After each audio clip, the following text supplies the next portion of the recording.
말씀을 시작하면서 여러분에게 사진을 하나 보여드리고 싶습니다.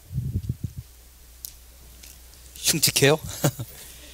이 그림이 뭘 의미하는지 혹시 아시는 분 계신가요? 교육학을 전공하신 분은 아마 익숙할 수 있는 사진인데, 1940년, 50년대 캐나다의 뛰어난 신경외과 의사였던 와일더 펜필드 박사가 뇌의 생리에 대해서 연구를 했는데, 이 그림이 뭐냐면요, 뇌가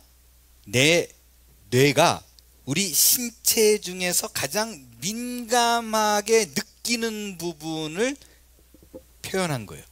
그러니까 신체 중에서 크게 그려진 부분일수록 뇌가 아주 민감하게 인지를 한다라는 그런 뜻입니다. 이게 호문클루스의 지도라고 말하는 그림인데, 여러분 이 그림을 잘 보세요.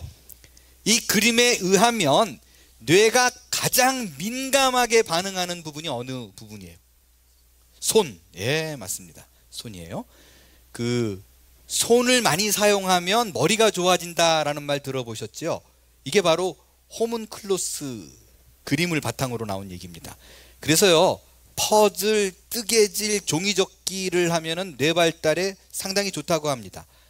아이들 그 두뇌 발달에 좋다고 하는 피퍼 페인팅도 역시 이 그림에서 비롯된 교육이에요. 자, 손이 뇌가 가장 민감하게 반응을 합니다. 그 다음이 어디예요? 입술. 그 다음이 혀입니다. 아주 익숙한 순서예요. 연인들 사이에서 벌어지는 일들이에요. 우리가 사랑하는 사람이 생기면은 꼭 뭐를 하고 싶어요? 손을 잡고 싶어지죠. 그 다음 단계가 입술을 또 훔치고 싶어져요. 왜 그럴까요? 생각해 보면요, 사랑하면 그냥 이렇게 자기야 사랑해 그러고 발 이렇게 갖다 대면 안 되나요? 너무너무 나는 자기가 좋아 그러고 등 이렇게 대고 이마 막 이렇게 들이대면서 사랑해. 왜 그런가? 왜 꼭 손을 잡고 싶고 입술을 대고 싶고 그런가? 내 뇌가 상대방을 잘 느끼고 싶어서 그래요. 이건요, 비단 남녀 관계에서만 이루어지는 거 아니에요. 우리가 예쁜 아기를 보면 제일 먼저 달려가서 뭐해요? 볼때기 막 이렇게 만지고 볼에 막 입 맞추고 막 깨물어주고 싶고 그렇잖아요. 그게 이 아이를 내 뇌가 느끼고 싶어서 그런 반응을 보이는 겁니다. 여러분, 하나님과 우리 관계도 마찬가지예요. 하나님이 우리와 소통하기를 원해요. 하나님이 가장 민감하게 생각하는 부분이 무엇인가? 또 우리 역시 하나님을 가장 잘 느낄 수 있는 부분이 무엇인가? 하나님께서 그것을 한 가지 우리에게 만들어 주셨어요. 그게 뭔가? 그 예배입니다. 우리는요, 이 땅에 있는 여러 가지 매개들을 통해서 하나님을 느낄 수 있어요. 하나님에 대한 이야기가 너무 궁금해가지고 책을 막 읽어요. 그래도 하나님에 대해서 알 수 있어요. 하나님에 대한 강의를 들어도 하나님이 어떤 분인지 알 수 있어요. TV 프로그램, 기독교 방송 좋은 것들을 통해 가지고 하나님이 어떤 것인가를 알 수 있어요. 지식을 쌓을 수 있어요. 그렇지만 온전한 게 아니에요. 그거는 머리로만 알 뿐이에요. 그것은요, 마치 아버지 없이 자란 아이들이 아버지가 너무너무 궁금하니까 아버지에 관한 책들은 몽땅 다 긁어놓고 다 읽어보고 강의를 다 듣는 것과 마찬가지예요. 그렇게 하면 아버지가 어떤 사람인지, 어떤 존재이고 어떤 역할을 하는지는 충분히 알 수 있습니다. 하지만 느끼지는 못해요. 왜냐? 제대로 된 아버지를 경험하려면 만나야 돼요. 대화 나누어야 되고 피부로 만져서 터칭이 이루어져야 아버지가 어떤 사람인가를 내가 감각뿐만 아니라 온 마음으로, 온 영혼 전체로 그가 누군가를 인지할 수 있기 때문에 그렇습니다. 우리에게 하나님을 온전히 알 수 있는 건 예배입니다. 책과 영화나 강의로는 하나님을 이해할 수 있지만 온전한 예배를 통해서만이 하나님을 경험할 수 있다는 거예요. 우리는 지난주까지 말씀을 통해서 이스라엘 백성들이 여러 가지 어려움을 굳건히 이겨내고 노력해서 공들여서 외부의 압력을 이기고 내부 안에 일어나는 모든 시끄러운 부분들을 다 물리치고 성벽을 완공했습니다. 드디어 문짝을 달았어요. 완전히 완성이 된 거예요. 여러분 얼마나 지치고 힘들었겠어요. 그런데 이들이 성벽 공사를 마치자마자 제일 먼저 한 행동이 뭐냐? 그것은 예배입니다. 이스라엘 모든 백성들이 수문학 광장에 모여서 에스라로부터 읽혀지는 하나님의 말씀을 듣고 모두가 다 큰 은혜를 받아요. 여러분 요즘 시대는 영적으로 메말라가는 시대입니다. 참 아이러니한 것이 우리를 모든 필요를 채울 수 있는 것이 점점 더 늘어나는데 반비례해요. 아니 비례해요. 이게 늘어나면 늘어날수록 내가 채워지는 것이 아니라 영적으로 점점 메말라가는 것을 느껴요. 그래서요 우리가 영적인 어떤 부흥을 이루기 위해서요 쏟아져 나오는 책들이 굉장히 많습니다. 영성 관리하는 법, 큐티 잘하는 법, 바른 기도 생활법, 제자 훈련법, 성경을 잘 읽는 법, 이런 영성에 관한 책들이 나오고 있지만 이 모든 것들을 다 섭렵한다 그래도 부족해요. 뭔가 아쉬워. 왜 그런가? 근데 이 모든 것을 다 안 할지라도 하나님께서는 한 가지만 하면 이 모든 것이 줄줄이 사탕으로 쭉 따라오게 만든 것이 있습니다. 그것이 예배입니다. 하나님 앞에 바른 예배를 드리지 않고요 다른 것으로 내 영성을 채우려고 한다면 마치 이런 것과 똑같아요. 여러분 시중에 나와 있는 모든 책들은요 좋은 자재들이에요. 그 많은 좋은 자재들을 갖고 모래 위에 집을 짓는 거예요. 근사한데 조금만 뭐가 잘못되면 무너져요. 조금만 뭐가 생기면은 흐물흐물해져요. 칭찬이 자자한데 견고하지가 않아요. 오늘의 주제가 바로 이거예요. 하나님을 경험하는 예배는 뭔가? 나의 삶의 변화를 맛보기 위해서 예배하는 자가 갖추어야 될 중요한 키 세 가지를 오늘 여러분과 말씀을 나누도록 하겠습니다. 예배의 키 첫 번째, 능동입니다. 이제 느헤미야를 통해서 근사한 성벽이 완전히 지어졌어요. 우리가 앞장에서 살펴봤지만 틈도 없대요.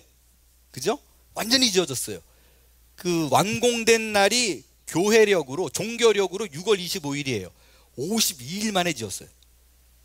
그러니까 이미 어떻게 보면 뭐 새로 갖다 짓는 것도 아니고 무너진 것 모아서 지었다고 생각하니까 있는 자재로 했기 때문에 좀 쉬웠다라고 생각할 수 있지만 여러분 예루살렘 그 성벽의 이 크기가 작은 게 아니에요. 7장에 보면 성벽을 지어놨는데 주민이 많지 않대요. 그만큼 이 안에 들어온 사람들이 여유 있게 누릴 정도로 아주 널널하게 믿음으로 넉넉하게 지어놓은 상태예요.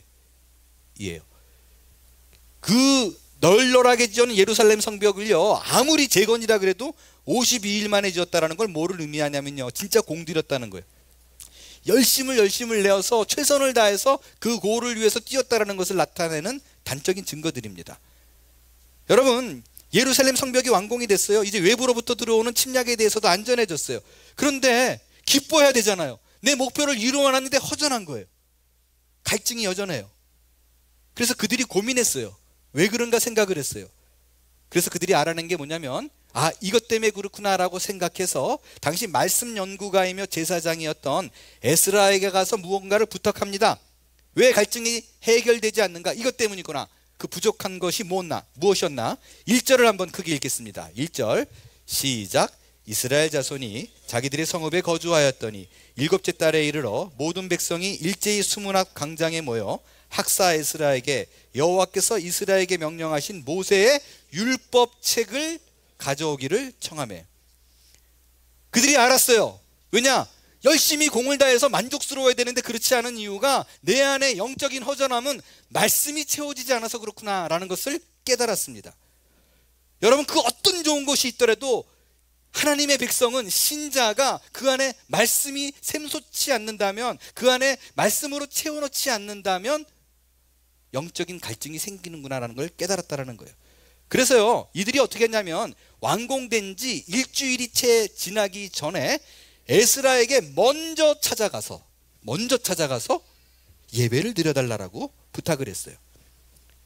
당시 그 느헤미야는 정치인이고요 에스라는 종교인이에요. 느헤미야는 이들을 외적으로 침략의 세력으로부터 지켜내는 성벽을 건축한 거고 에스라는 무너진 신령들, 무너진 영적인 사람들의 그 낮아진 자존감들, 하나님을 향한 열망들을 세우는 역할을 한 것이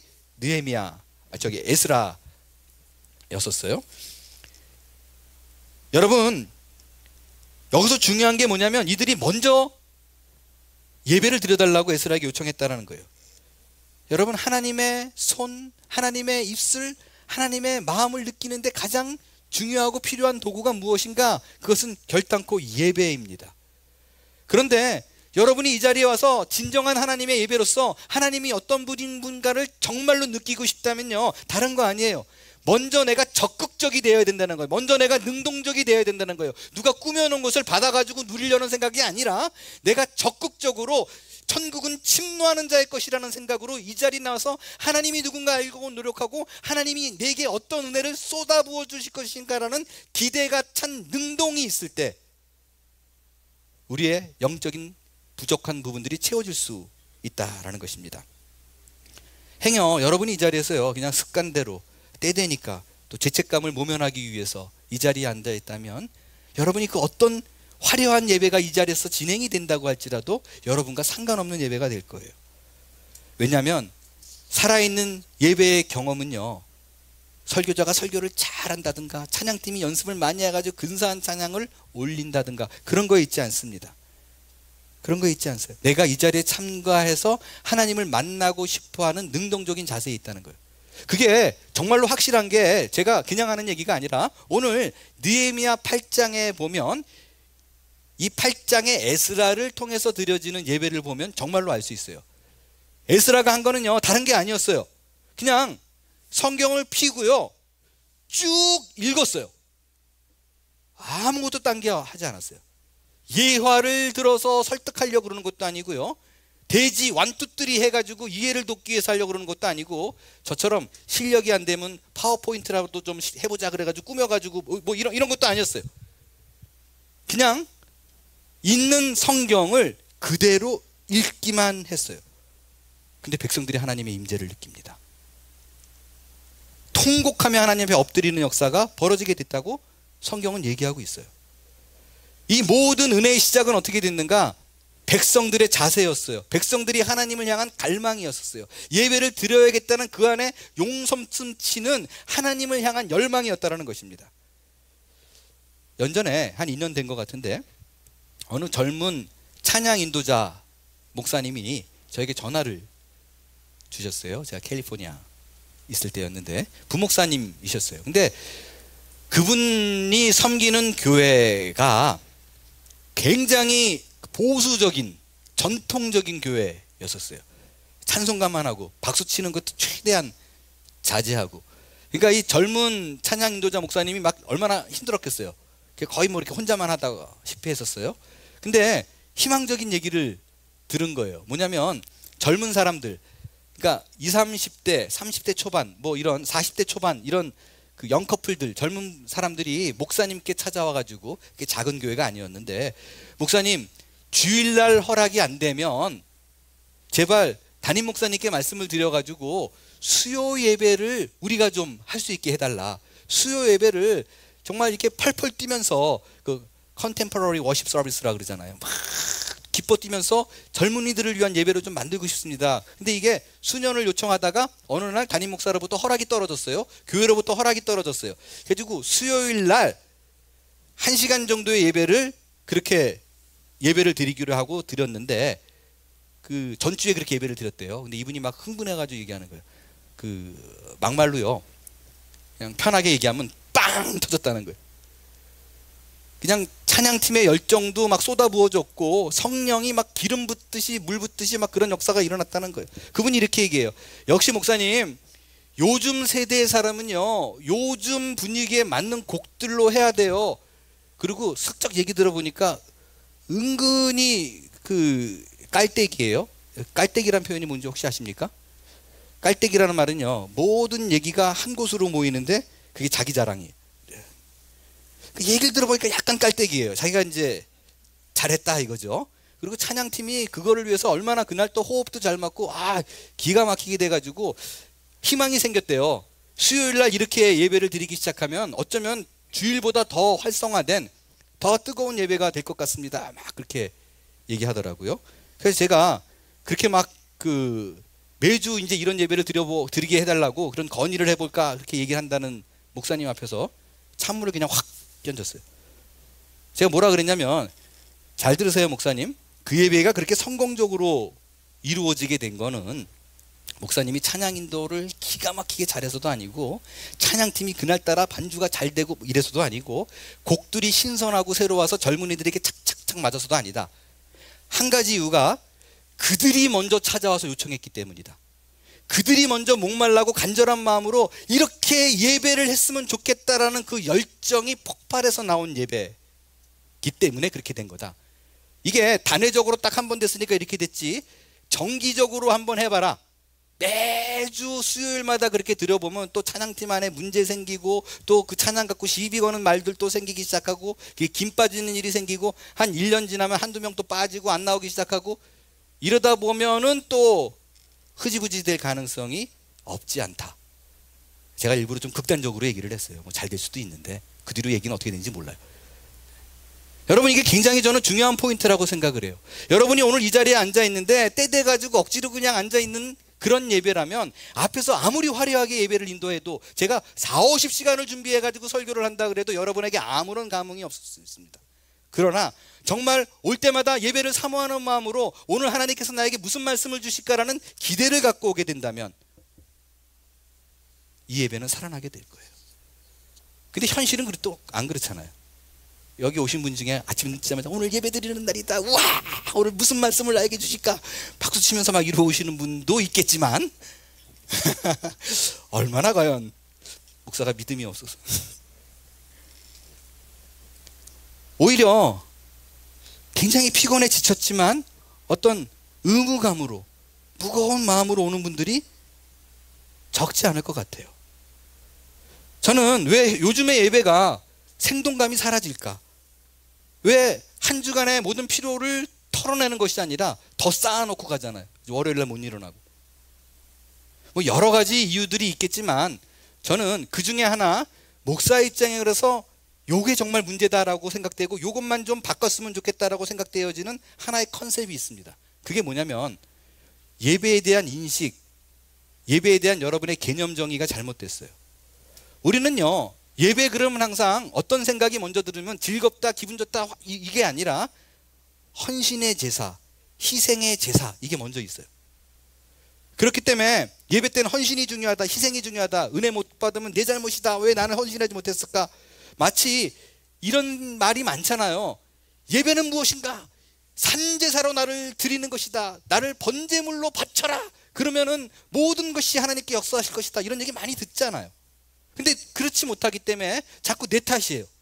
안 되는 거예요. 뭐가? 먼저 여러분에게 드리고 싶은 말씀은요, 예배는 헌신이 요구됩니다. 예배는 희생이 요구됩니다. 그게 굉장히 중요한 포인트예요. 그래서요, 구약에는 제사를 지낼 때 물질들을 다 바쳤어요. 그죠? 소, 양, 염소, 형편에 따라, 가난하면 비둘기, 그리고 그 제물을 찢어가지고 나 대신 찢어가지고 바치고, 그런 희생과 헌신이 필요로 했습니다. 그게 구약의 제사였어요. 그렇다면 신약의 제사는 어떤가? 여러분 오해하지 마세요. 착각하지 마세요. 신약의 제사도요, 헌신이 필요하고 제사에는 희생이 필요합니다. 신약에는 바뀐 게 아니에요.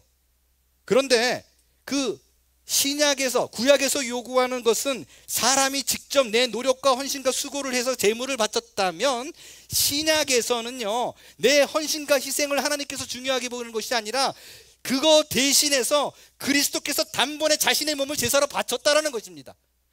신약도 역시 희생과 헌신의 제사를 하나님께서 요구합니다. 그런데 그것을 하나님의 백성이 인간들을 통해서 끌어내어서 너희들이 그런 헌신과 희생을 해 라는 것이 아니라 이미 예수 그리스도께서 단번에 제사로서 바쳤다라는 것이에요.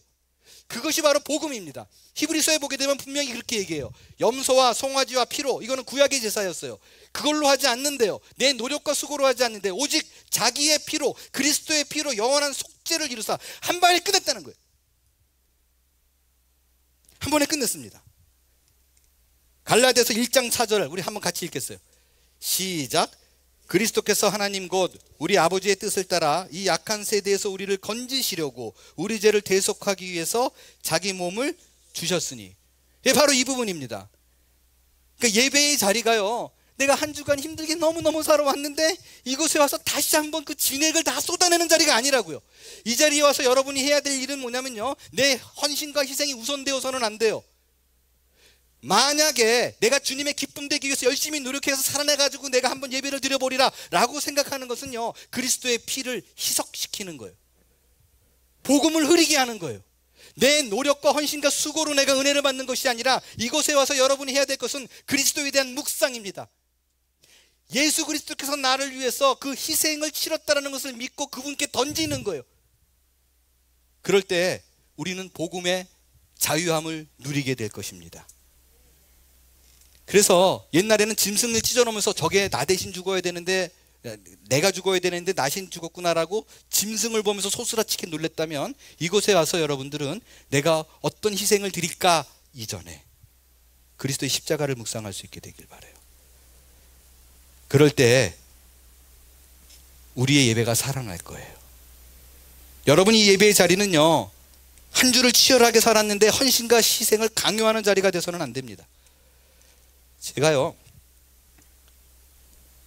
한문교회에 부임해서 봉사자에게 일을 이렇게 맡겨놓고 크게 요구를 하지 않거나 뭐 늦거나 또 행여는 잘못되거나 실수해도 그 봉사자에게 뭐라고 얘기하지 않는 거는요, 제가 뭐 성품이 너무 훌륭하고 인격적으로 훌륭해서 뭐 그런 것도 아니고요, 또 그 부분에 대해서 관심이 없어서 그러는 것도 아닙니다.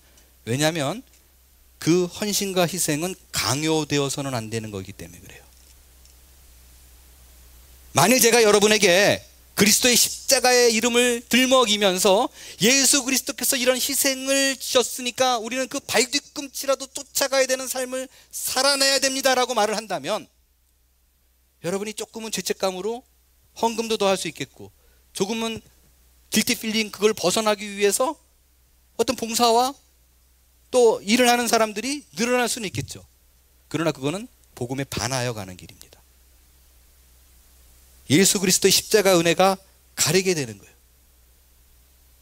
여러분, 이번 한 주를 지날 때 여러 가지 압박과 스트레스로 몸이 부서질 것 같은 한 주를 보내신 분이 계실 거예요. 다 집어치고 그냥 모든 걸 하고 싶죠. 나 좀 내버려둬. 이런 분들이 있을 것입니다. 그럴 때 예수 그리스도의 십자가를 묵상할 수 있게 되길 바라요. 그럴 때 자유함을 누리게 될 거예요. 내가 내려놓을 쪽에도 책임지는 누군가가 있다는 사실이 오늘의 삶을 여러분을 충족하게 만들어줄 줄로 믿습니다. 삶의 부흥을 맛보는 예배의 원리 두 번째입니다. 반응이에요. 여러분, 그 전 세계 어디를 가도요, 태어난 지 얼마 안 되는 아이들에게 부모가, 어른들이 하는 게 하나 있어요.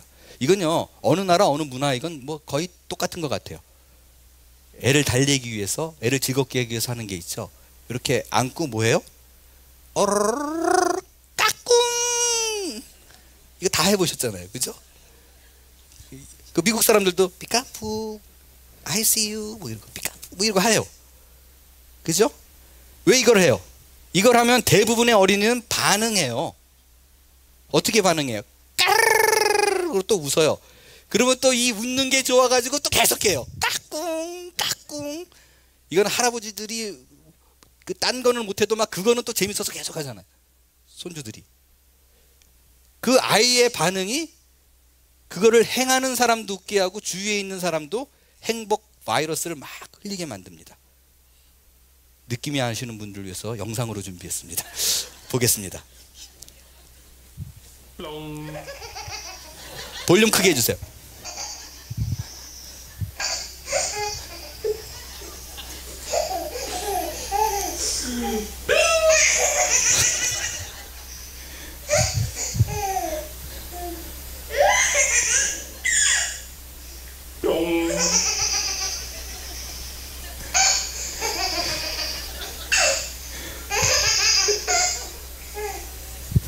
별거 아니잖아요, 그죠? 근데 까꿍 그냥 뽕 그래요. 근데 애는 그냥 까무라치게 웃어요. 까무라치게 웃으면 한 번 더 해요.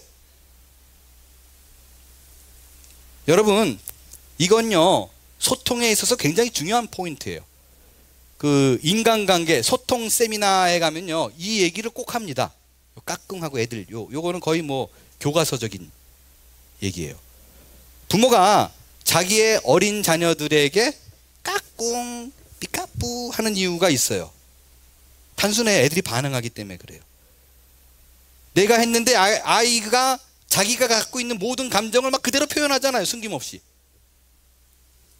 이게 잦으면요, 애들이 학습된대요.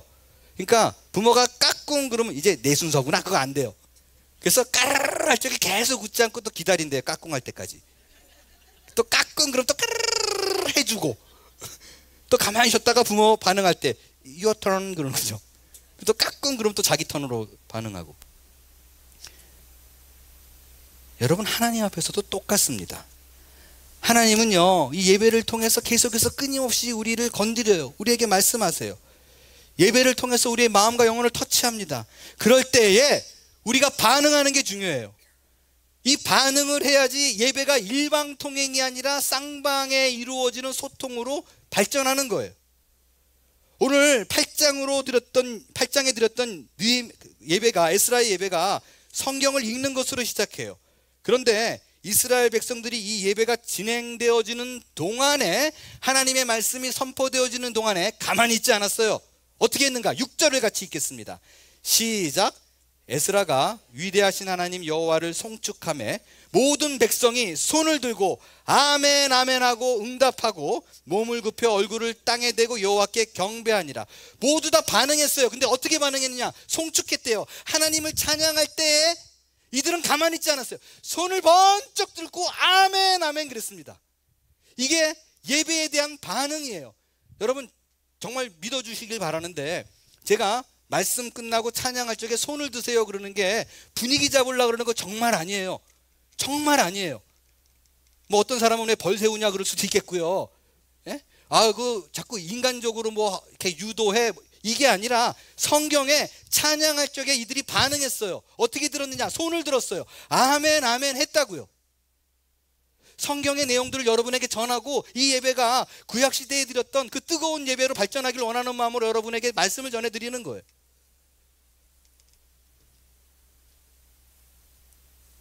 그들은요, 아멘 아멘이 무슨 뜻이에요? 아멘 아멘, 말씀이 선포될 때 예 그렇습니다, 예 하나님 그렇습니다, 그 말씀이 그대로 내게도 이루어지길 원합니다라고 막 반응하는 거예요. 급기야 가만히 있지 않았어요. 땅에 얼굴을 대고 하나님 앞에 경배합니다. 여러분, 이게 굉장히 중요한 얘기예요. 굉장히 중요한 얘기예요. 언제부터인지 우리는 하나님 앞에서 예배를 드리는 게 아니라 예배를 보는 사람들만 늘어났어요. 어느덧 목사는 배우고요, 성도들은 관객이에요. 그냥 이렇게 지켜보는 거예요. 오늘은 어떠나? 오늘 찬양팀이 연습 좀 했나? 전부 다 평가자예요. 평가자. 반주가 틀리면 그럴 줄 알았다, 실력이 뭐. 손을 들고 이렇게 찬양하고 있으면 쇼하는 거 아니야? 야, 내가 지난 주간에 어떻게 지냈는지 아는데 저러고 있네. 목사님이 설교가 좀 기면 이건 아닌데 오늘 예배가 끝난 다음에 좀 깊이 목사님과 심도 깊게 얘기 좀 나눠봐야겠다.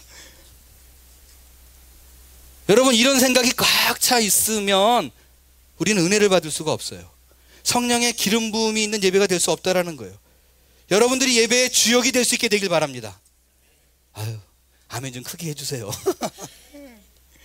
예배의 흐름 속에 그냥 풍덩 들어와서 함께 울고 함께 웃고 함께 노래하는, 감성으로 반응하는 예배가 될 수 있게 되기를 바라요. 저는요, 예배가 감성적이 되어야 된다라는 거를요, 감정적이 되어야 된다는 말로 오해가 없기를 바라요. 물론 저는 개인적으로 이모셔널한 예배, 그러니까 감정적인 예배를 굉장히 좋아해요. 이렇게 따뜻해지고 뭔가 이렇게 푸근해지고 그런 느낌이 있기 때문에 개인적으로는 감정적인 예배를 좋아합니다. 그러나 제가 말씀드리는 감성적인 예배라는 거는요, 모든 센스가 살아있는 예배예요. 필링을 의미하는 것이 아니라 내 안에 있는 센서티비티가 살아나는 예배예요. 민감하게 하나님께서 하는 것에 대해서 내가 반응하는 예배라는 거예요. 이 반응하는 예배가 중요한 이유는요, 앞서 말씀드렸던 부모가 까꿍하는 거랑 똑같아요. 하나님이 우리한테 까꿍 그러는데, 부모가 애한테 까꿍 그러는데 애가 그냥 계속 이러고 있어요. 그러면 1년 12달 뭐 이러지는 까꿍까꿍 하지는 않을 거 아니에요. 한 2달 하다 아니면은 자폐인가 이런 생각하죠. 인간은 포기할 수 있습니다. 인간의 부모는 내 자식이라도 이제 상대 안 할 수도 있어요. 그러나 하나님은 그렇지 않다는 거예요. 여러분의 그 까꿍의 반응에 까르르 넘쳐지는 그 반응을 위해서 끊임없이 오늘도 저를 통해서 여러분에게 말씀을 전하고 있는 거라고요. 포기하지 않습니다. 하나님 앞에 크게 반응할 수 있게 되길 바라요. 한 목소리로 내 감정을 표현할 수 있는 예배가 될 수 있기를 바랍니다. 사실요, 한국인 정서에 그 예배가 막 시끌벅적하고 요란하면 어떤 생각을 해요? 경건하지 못하다. 왜 이렇게 추잡스럽게 예배를 드리냐, 이런 생각을 할 수가 있어요. 여러분, 그러나 정적이고 조용한 예배는 성경적이지 않아요. 우리말에 찬양이라는 단어가 있습니다. 근데 우리말에는 찬양이라는 단어 하나로 표현되어 있지만 사실은 이 찬양으로 번역된 한국말 히브리 말이, 한국말 찬양으로 번역된 히브리 말이 굉장히 많이 있어요.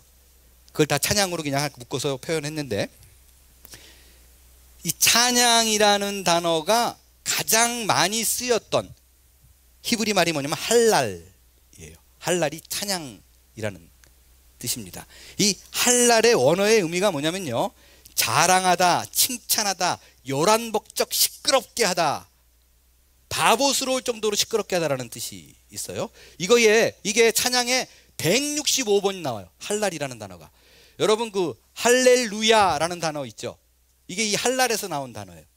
할렐루야가 뭐냐면, 할랄이 찬양이죠. 찬양하라. 야는 야훼예요. 여호와. 그래가지고 할렐루야 그러면 여호와를 찬양하라입니다. 근데요, 여호와를 찬양하라 할 때, 할렐루야 할 때 이 할랄의 의미가 뭐냐면, 다시 말씀드리지만 시끄럽게 요란하게 하다라는 그런 의미가 있습니다. 그러니까 거룩 이게 아니라 아주 경박스러울 만큼 요란스럽게 하나님을 찬양하는 것, 그게 할렐루야예요. 예를 한번 들어볼게요. 이 정확한 의미를 여러분들이 느낌으로 알기 위해서요, 만약에 이렇게 생각해 보세요. 지금 일본하고 한국하고 지금 한국에 있는 올림픽 경기장에서 축구 경기를 해요. 근데 후반전 5분 남았는데 3대0으로 지고 있어요. 아이고, 이거 다 졌겠거니. 그리고 이렇게 포기하는 마음으로 보고 있는데 4분 남겨놓고 한 골을 넣었어요. 오, 그래도 뭐 3대1인데. 근데 2분 남겨놓고 또 한 골을 넣었어요. 3대2가 됐어요. 그래도 뭐 그러고 있는데 전광판이 딱 이렇게 넘어가는데 3대3 동점이 됐어요. 그럼 사람들이 막 흘렁거리기 시작할 거 아니에요. 근데 인저리 타임이 이제 2분 남았대요. 2분 남았는데 1분 55초, 5초를 남겨놓고 한 골을 더 넣었어요. 4대3으로 역전했어요. 그때 경기장에 있는 사람들이 반응이 어떨까요? 오, 잘하는데 이럴까요? 어떻게 반응할 것 같아요? 우와! 그리고 막 그냥 펄쩍펄쩍 뛰면서 대한민국 이런 거 할 거 아니에요. 옆에 누가 있건 없건 신경 안 쓰고 막 소리 지를 거 아니에요. 이게 할랄이에요. 이게 할랄이라고요. 할렐루야라고 말을 했다면 적어도 하나님께서 요구하시는, 하나님께서 우리에게 바라보고 기대하시는 거는요, 이 정도로 미친 듯이 막 여호와를 찬양하는 거예요. 그분을 칭찬하는 거예요. 말씀드릴 때 아멘하고 찬양할 때 격정적으로 드릴 수 있는 예배가 될 수 있기를 바랍니다. 그럴 때 하나님이 우리를 만지게 될 거예요. 우리의 삶을 풍요롭게 하는 밑거름이 될 줄로 믿습니다. 마지막 세 번째로 예배의 키입니다. 기쁨입니다. 여러분, 하나님과 인간 사이에 아까 말씀드렸던 그 그림의 손, 입술은 민감하게 하나님을 느낄 수 있는 건 예배입니다. 우리가 예배를 드리는 궁극적인 목적은 뭘까요? 더 나아가서 하나님께서 인간을 만드신 목적이 뭘까요? 하나님께서 우리 인간을 창조하신 목적은요, 이사야서 43장 21절에서 이렇게 얘기합니다. 같이 한번 크게 읽겠습니다. 시작. 이 백성은 내가 나를 위하여 지었나니 나를 찬송하게 하려 함이라. 여러분, 예배의 가장 큰 목적은 다른 거 아니에요. 찬양입니다. 천국에 올라가면 이 예배의 모든 요소는 다 없어져요. 하나만 남아요. 찬양입니다. 설교 말씀을 듣는 걸로 예배로 다로 생각하는 분이 있어요. 그래서 다른 게 많고 설교가 적으면 예배가 왜 이래 라고 생각하는 분이 있어요. 잘못된 상식이에요. 설교는 인간을 위한 거예요. 찬양은 하나님을 위한 것입니다. 다시 말해서 설교를 왜 하느냐? 인간들에게 설득해서 하나님을 찬양한 마땅한 이유들을 설득해서 찬양을 불러내게 하기 위해서 설교가 있는 거라고요. 설교가 메인이 아니에요. 찬양이 메인이지. 그래서 설교 끝나고 제가 찬양을 하는 이유도요, 다른 게 다 가만히 있다가 거기서 터뜨리기 위해서요. 그러니까 설교만 듣고 딱 나가면 안 돼요. 그럼 하나님이 그건데 이 앞에 이거 지금 1시간을 왜 했는데 이거를 위해서 하는 건데, 이해되시죠? 찬양을 소홀하게 여기면 안 돼요. 왜? 찬양은 오로지 하나님만을 위한 것입니다. 오늘 본문에 보니까 이스라엘 백성이 예배가 진행되어 가는 도중에 어떤 일이 벌어지는가? 통곡을 하면 우는 일이 벌어져요. 저는요, 예배 때 막 눈물을 흘리고 아파하고 뭐 가슴 치면서 울면서 기도하는 거를 바람직하게 여기는 사람입니다. 왜 예배에 눈물을 흘리는 것이 괜찮은가? 저는요, 예배에 눈물을 흘리는 이유를 보통 한 3가지로 생각을 해요. 첫 번째는 감동입니다. 말씀을 듣다가 아니면 예배의 흐름 속에서 하나님께서 나를 터치하는구나, 부족한 나를 돌보시는가에 감동을 받아서 눈물을 흘릴 수 있죠. 두 번째는 뭐냐면 회개예요. 말씀을 듣다 보니까 내가 이렇게 살아서는 안 되겠는데, 그리고 자꾸 죄가 떠올라요. 하나님 나 어떡해요? 그래서 간절함이 생겨서 눈물을 흘릴 수도 있죠. 비통하니까. 세 번째가 뭐냐면 신세한탄이에요. 삶이 너무 힘들어요. 고단해. 어째서 마땅히 말할 사람도 없어요. 그러니까 이곳에 와가지고 하나님 나 힘들어요, 죽겠어요, 그러고 계속 우는 거예요. 도와달라고 우는 거예요. 다 건강한 거예요. 이 3가지요, 다 건강한 거예요. 예배 때 많이 일어나면 많이 일어날수록 좋은 현상들이라고 여깁니다. 심지어 예배 때마다 눈물을 흘려요. 좋은 거예요. 그러나 예배의 끝이 눈물이어서는 안 돼요. 예배의 끝이 눈물이어서는 안 됩니다. 예배를 마친 후에도 눈물을 흘리고 있으면 안 돼요. 예배의 끝은 눈물이 아니에요. 그래서 울고 있는 백성들에게 느헤미야와 에스라가 이렇게 얘기를 합니다. 9절 10절을 제가 읽을게요. 백성이 율법의 말씀을 듣고 다 우는지라. 총독 느헤미야와 제사장 겸 학사 에스라와 백성을 가르치는 레위 사람들이 모든 백성에게 이르기를, 오늘은 너희 하나님 여호와의 성일이니 슬퍼하며 어떡하라고요? 울지 말라. 느헤미야가 또 그들에게 이르기를, 너희는 가서 살찐 것을 먹고 단 것을 마시되 준비하지 못한 자에게는 나누어 주라. 이날은 우리 주의 성일이니 근심하지 말라. 여호와를 인하여 어떻게 하는 것이요? 기뻐하는 것이 너희의 힘이니라. 설교, 찬양, 이 끝, 예배의 끝은 기쁨입니다. 기뻐하는 게 우리의 힘이라는 거예요. 예배의 마지막 결과는 우리의 승리를 선포하는 것이고요, 환호하는 것이고, 기쁨과 행복으로 결론지어야 마땅한 것입니다. 여러분, 예배가 우리의 힘인 줄 믿습니다. 예배는 우리의 기쁨입니다. 우리의 삶으로 하여금 기쁨과 만족으로 살게 하는 원동력이 예배라는 거예요. 그런데 자꾸 눈물이 나는데 어떡하냐고요? 이 3가지를 한번 대입해 볼게요. 감동이 있었어요? 그럴 때 하나님의 사랑으로 느끼면 우리가 웃을 수 있습니다.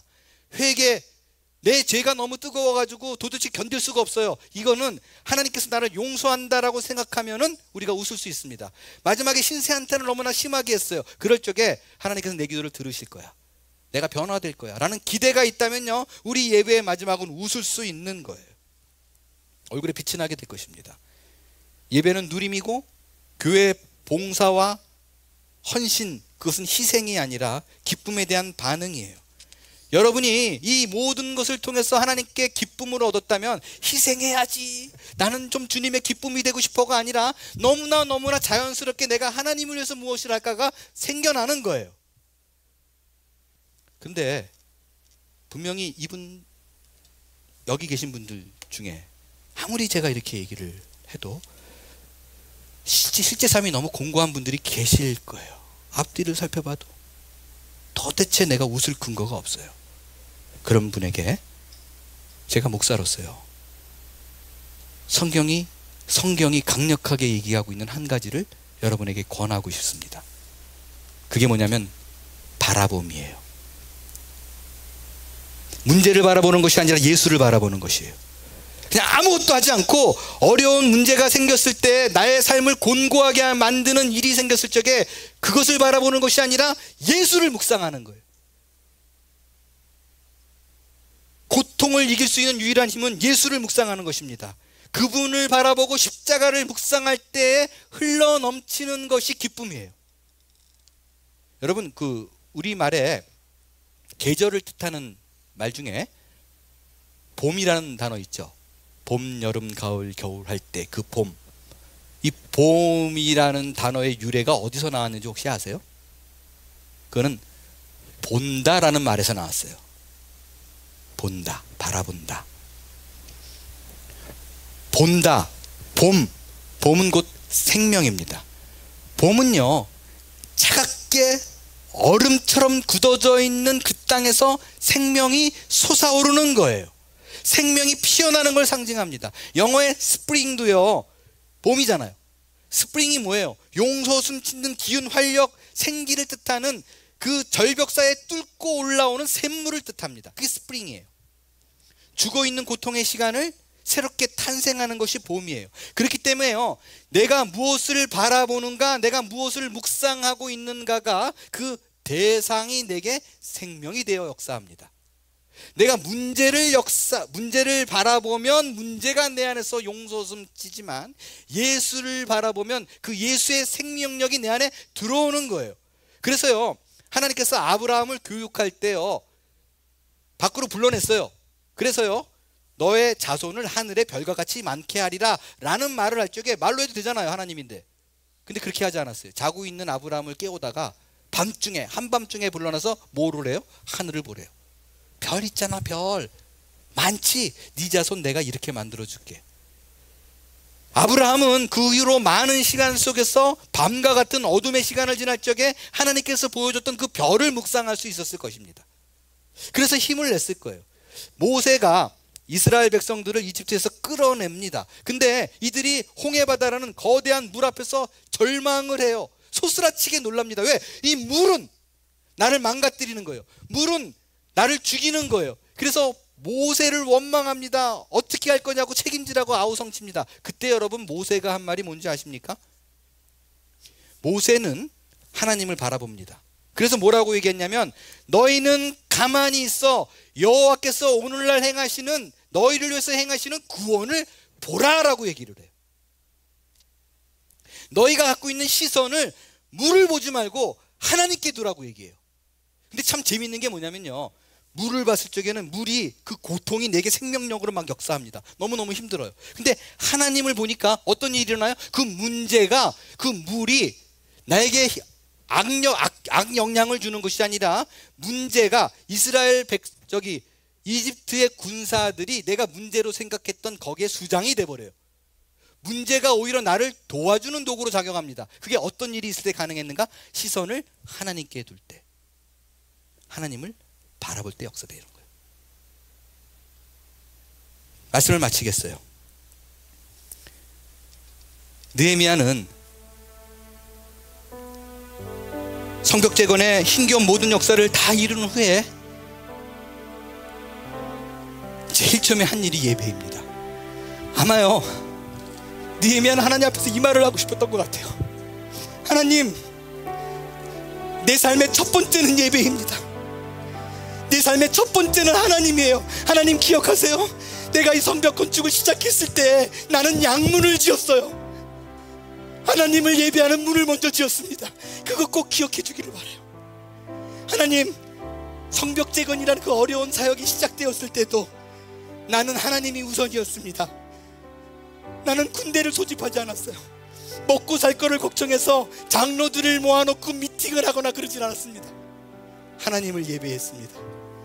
나는 하나님이 우선이기 때문에 그래요. 나는 하나님을 예배하는 자입니다.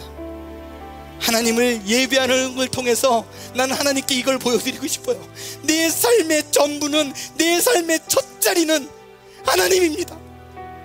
하나님입니다.